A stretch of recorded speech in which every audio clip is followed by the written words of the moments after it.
Hello mga kabukid at day in my life as a vlogger kaya naman ay for the go. Sumaulan na umaga nga po pala sa atin. Umagang-umaga ay nag-uulan na naman. Talaga naman to ang panahon, paiba-iba. So yun na nga po mga kabukid. So for today's video ay nga po pala kami ng kamuti ngayong araw. Kasama ko nga po pala dito si Mama. At dahil nga po pala Miyerkules ngayon at walang pasok ay magagalay nga din po pala kami ng Bali, itong kamuti kamuti nga po pala nagagalayin namin ay sobrang daming makahiya talaga naman. Kailangan talagang magdahan-dahan ka sa paggalay ng kamuti kasi iba nga naman, kapag hindi ka talaga nagdahan-dahan, talaga namang mapapaaray ka na lang talaga dyan dahil matitinik ka ng makahiya. Sobrang dami ba naman ng makahiya? Bali kaming dalawa nga lang po pala ng mama ko ang naggalay kasi naman si ate din sa bahay, naglaba nga rin po pala siya. Tapos isa kong kapatid doon sa kabilang bahay, nagagala ba naman? Bali wala nga din po pala dyan si Papa at hindi rin siya nakatulong sa amin paggagalay ng kamote.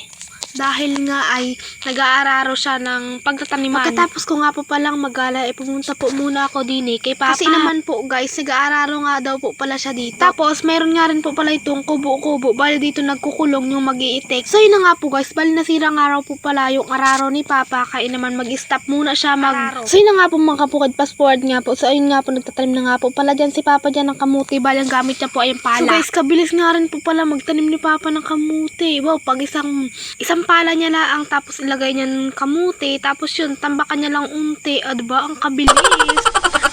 O, diba? Super bilis talaga ni Papa magtanim ng kamuti. O, diba guys, no? Talagang marunong. Hindi talaga, talaga, magaling talaga siya magtanim ng kamuti.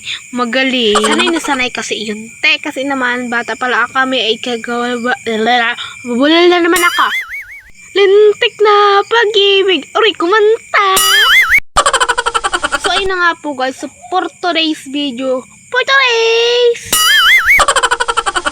At so, ayun na nga po mga kabukid. So, for today's video, bali nagtulong na nga rin po pala ako dyan kay Papa. Bali ako nga po pala yung tagaladlad ng talbos ng kamuti. Galay talaga yon.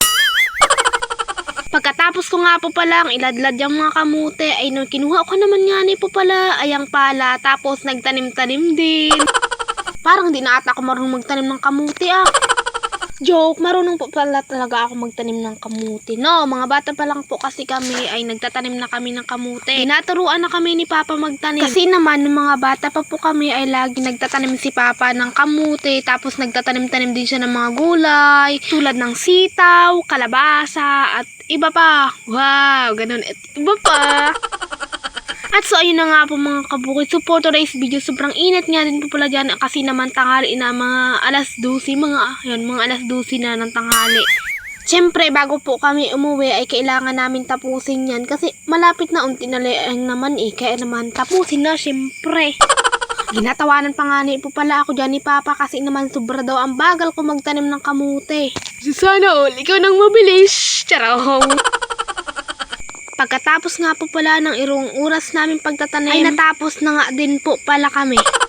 At so yun, hanggang dito na nga lang po pala ang aking mini vlog for today's video. Thank you for watching!